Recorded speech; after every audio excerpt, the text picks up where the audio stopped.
इसी तरीके के साथ सॉरी करना पड़ेगा। मिट्टी पाओ, मिट्टी पाओ नहीं मिट्टी पाओ नहीं, वो कहते ना मिट्टी नहीं पानी। अच्छा, सॉरी करो। बात रंगपुर की, जिससे एक्सपेंड करते हुए भारत चिकन कॉरिडोर को नेक से बढ़ा करके छाती कर सकता है और इतना बड़ा एरिया हो जाएगा कि फिर डिस्प्यूट का कोई सवाल ही नहीं पैदा होता। पहली डेवलपमेंट तो ये है कि भारत ने बांग्लादेश की पनिशमेंट शुरू कर दी है, तो इस रंगपुर को अपने कंट्रोल में ले सकता है और डेफिनेटली जो सॉफ्ट रिलेशन हम रख रहे थे बांग्लादेश को सिर्फ बातों बातों में बयान दे रहे थे, उसका समय जा चुका है। हमने एक कहावत सुनी है, जब कुत्ते की मौत आती है तो वो शहर की तरफ दौड़ता है। अब यहाँ पर एक और चीज होनी शुरू हो गई, जब किसी मोहम्मद की मौत आने वाली होती है, वहाँ जो सूरत हाल है ना इस वक्त बड़ी फ्लूइड है। हाँ हाँ, वहाँ भी लोग ऐसे हैं जो कहते हैं कि ये यूनुस की गवर्नमेंट स्टेबल नहीं है। उस तरफ से भी अगर इंडिया एक्ट करे, इंडिया का बॉर्डर उस साइड में भी है, बांग्लादेश इंडिया से घिरा हुआ है, ये बांग्लादेश भूल रहा है। उनको एक मैसेजिंग की गई है, सिंपल सी बात है भाई। हाँ जी, ये है आपकी, अब आपको हमने बताना है, ठीक है जी, कि हमने क्या करना है। भारत पाकिस्तान में अक़लियती बिरादरी के खिलाफ तशद्दुद के वाक़यात पर गहरी नजर रखे हुए बांग्लादेश को तोड़कर अपनी समुद्री पहुंच सुनिश्चित करनी चाहिए। वॉर के अंदर तो बहुत कुछ होता है। Yes, it's true, terrible things happened at that time. कि मोहम्मद यूनुस का कोई लीगल स्टैंडिंग नहीं है। Mohammad Yunus is not a elected representative of Bangladesh. नहीं, हम शांति प्रिय थे इसलिए नहीं किया, और ये कोई ऐसी वैसी बात नहीं होगी। जो भारत के हित में होगी, जो चाणक्य ने कहा हुआ है, एग्जैक्टली वही होगा। जय हिंद दोस्तों, a very warm welcome to Hindustan special channel. Bangladesh की अंतरिम सरकार के प्रमुख मोहम्मद यूनुस ने भारत पर बयान तो दे दिया, लेकिन अब उन्हें हाथों पैरों की पड़ चुकी है। भारत ने बांग्लादेश पर इतना दबाव बना दिया है कि अब मोहम्मद यूनुस ये बयान देकर पछता रहा है। भारत के रक्षा विशेषज्ञ प्रफुल्ल बख्शी ने कहा है कि भारत को चाहिए कि वह बांग्लादेश के खिलाफ कार्रवाई करे, जिससे बांग्लादेश की समुद्री पहुंच कट जाएगी। साथ ही उन्होंने बांग्लादेश की आजादी के समय भारत की चूक की और भी ध्यान दिया। प्रफुल्ल बख्शी ने मीडिया से बात करते हुए कहा, हमने बांग्लादेश बनाया, लेकिन जब हमने बांग्लादेश बनाया तो नक्शे से संबंधित कोई लाभ नहीं लिया। उन्होंने कहा कि बांग्लादेश सिलीगुड़ी कॉरिडोर और भारत को दबाने और फायदा उठाने के बारे में बात कर रहे हैं। प्रफुल्ल बख्शी ने कहा, उन्हें यह नहीं पता कि हम बांग्लादेश के विपरीत दिशा में भी ऐसा कर सकते हैं। हम समुद्र को काट कर उनका गला घोट सकते हैं। उन्होंने यह भी कहा कि भारत सरकार इस स्थिति में अवगत है और पहले से ही कार्रवाई कर रही है। उन्होंने कहा, भारत सरकार मीडिया में शोर मचाकर इस बारे में चर्चा नहीं करेगी, सरकार पहले ही कार्रवाई कर रही है। हमने एक कहावत सुनी है, जब कुत्ते की मौत आती है तो वो शहर की तरफ दौड़ता है। अब यहाँ पर एक और चीज होनी शुरू हो गई, जब किसी मोहम्मद की मौत आने वाली होती है तो वो चाइना की तरफ वो भागता है। मूजो को भी हमने देखा, इंडिया आउट का नारा लगाया, जाकर चाइना के कदमों में बैठ गया। वो भी ऐसे धुरत हैं चाइना वाले, वो भी लात मारकर उनको अपने घर भेज देते हैं, कुछ नहीं देते उनको।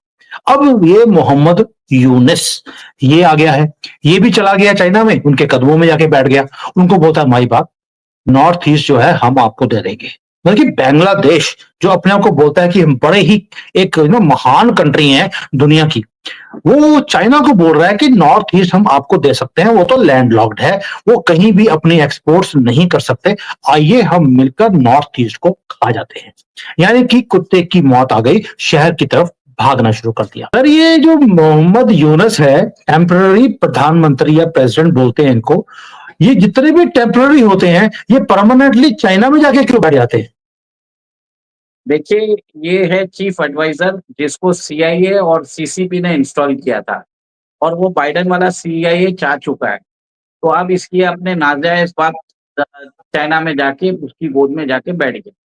और आपको मालूम है, कुछ दिन पहले जो वहां पे आर्मी चीफ है वकारुज्जमान, उन्होंने बोला था कि इसको हटाना बहुत जरूरी है, क्योंकि इसने पाकिस्तान के बांग्लादेश आर्मी के अंदर एक पाकिस्तानी सिंपथाइजर के थ्रू इन्होंने ट्राई किया था कि वकारुज्जमान को हटाया जाए।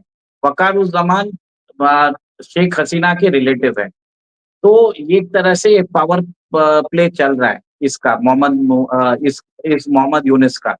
अब देखिए, अभी गया हुआ है चाइना। चाइना के बाद उधर जाके बोलता था कि मैं इंडिया से इनविटेशन का ये वेट कर रहा था, इन्होंने हमको बुलाया नहीं तो मैं चाइना आ गया। जैसे इसको चाइना से शी जिनपिंग ने बुलाया था।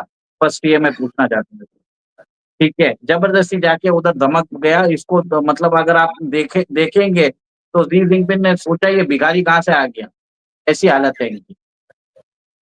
उनका इकोनॉमिक एक्सपोर्ट डाउन हो रहा है, बैंकिंग कोलैप्स होता जा रहा है, अनएम्प्लॉयमेंट बढ़ता जा रहा है और ये हर जगह भीख जाके ही मांग रहा है। जैसे पाकिस्तान में शहबाज शरीफ भीख मांगता है, ये एक और एक सेकंड ईस्ट पाकिस्तानी भिखारी है, ठीक है। और आप एक चीज ये देख लीजिए, उधर जाके इसने तीस्ता जो वाटर प्रोजेक्ट है उसके कंस्ट्रक्शन के लिए इसने चाइना से पैसा मांगे। चाइना ने बोल दिया हम उसको फंडिंग कर देंगे। $1 बिलियन चाइना इन्वेस्ट कर रहा है। चाइना को अक्ल नहीं है कि अभी $70 बिलियन उन्होंने पाकिस्तान में खो दिए हैं, अब उनको बांग्लादेश में भी इनको खोने हैं। बोला ठीक है, खो, हमको क्या करना है, आप आपके कंट्री का पैसा है, आप जैसा करना है करो, हमें कोई फर्क नहीं पड़ता, ठीक है। और उसके बाद उसने उनके साथ एक्सपोर्ट ओरिएंटेड एक्सपोर्ट जोन, फिर बाद में फाइटर एयरक्राफ्ट और भी 8-9 एग्रीमेंट साइन किए। अब क्या हुआ, कल एक स्टेटमेंट आया जिसमें उसने बोला है कि नॉर्थ ईस्ट के पास कोई चैनल ही नहीं है कि वो कुछ एक्सपोर्ट कर सके। बांग्लादेश इज ओनली वे जिसके थ्रू वो एक्सपोर्ट कर सकता है। और चाइना को बोल दिया है आप यहाँ पे प्रोड्यूस करिए, मार्केट करिए, हम आपको दे देंगे एक्सेस। तो इसका मतलब ये की चीज है कि वो डायरेक्टली भारत को प्रोवोक कर रहा है, भारत को प्रोवोक कर रहा है कि बांग्लादेश के अगेंस्ट कुछ एक्शन ले। आपको मालूम है बांग्लादेश की मिलिट्री अभी मोहम्मद यूनुस को हटाने के लिए तैयार है। वो बोल रहे हैं कि जैसे ही वो बिम्स्टेक समिट से आ जाएगा उसको हटा देंगे। तो ये चाइना में जाके ऐसे स्टेटमेंट दे रहा है ताकि भारत को प्रोवोक किया जाए, और भारत अगर कोई एक्शन ले तो बांग्लादेश मिलिट्री कुछ कर नहीं पाएगा, इसकी पोजीशन स्ट्रांग हो जाएगी। तो भारत भी समझता है, भारत ने कोई रिएक्शन ही नहीं दिया, जैसे कुत्ते भौंकते रहते हैं, जरूरी नहीं है सब चीजों पे रिएक्शन दिया जाए, ठीक है। सर एक और हिंदी में एक और कहावत है कि कुत्ते भौंकते हैं हाथी गुजर जाता है। हमारा भी वही हाल है, ये कुत्ते आसपास जो हैं दोनों तरफ लेफ्ट एंड राइट ये सारा दिन भौंकते रहते हैं, हम अपनी मस्ती वाली चाल चलते रहते हैं, हमें फर्क नहीं पड़ता। अब मैं चाहता हूं कि चाइना 1 बिलियन नहीं और एक $10 बिलियन और दे देंगे, क्योंकि चाइना के पैसे डूबेंगे, क्योंकि इनके पैसे तो आने वाले नहीं है। ये भिखारी है, इनके खुद के टेक्सटाइल इंडस्ट्री को खत्म कर दिया है, अनएम्प्लॉयमेंट बढ़ता जा रहा है, वहां पे कंट्री कोलैप्स के ऊपर जा रही है, वहां पे कोई टेंजिबल ग्रोथ नहीं है। तो कहीं ना कहीं आप देखेंगे ये जो नोबल लॉरियट है इसको नोबल लॉरियट दे रहे हैं और बांग्लादेश की शान बताते हैं। हम तो चाहते हैं कि और ये 6-7 महीने 1 साल रहे, जितना दिन रहेगा उतने दिन ये बांग्लादेश की इकोनॉमी को खराब करेगा, और उसके जो टेक्सटाइल जो एक्सपोर्ट करता है वो सारे ऑर्डर भारत को आएंगे। हमने अपना टेक्सटाइल इंडस्ट्री को मार के इनको बढ़ाया था, ये कांग्रेस ने किया था।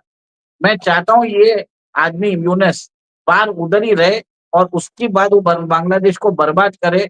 और मैं एक और एक चाहता हूँ ये लोग एक और एक डील कर दे कि बांग्लादेश चाइना एक और एक डील करे कि आप हमसे पैसे ले रहे हो, बाद में आप भारत से मांगने नहीं जाओगे, ये भी डील उसके अंदर कर दे तो हमको और भी चाहिए। मैं नहीं चाहता एक पैसा भी दे इनको। और मैं सच में बोल रहा हूँ, मैं कभी भी इतना नहीं एंटी नहीं होता हूँ, पर इस बार मैं बोल रहा हूँ इनको मजा चखाना जरूरी है। और इनका जो हाल है जो मुसू और श्रीलंका में हुआ है उससे भी बुरा होना जरूरी है।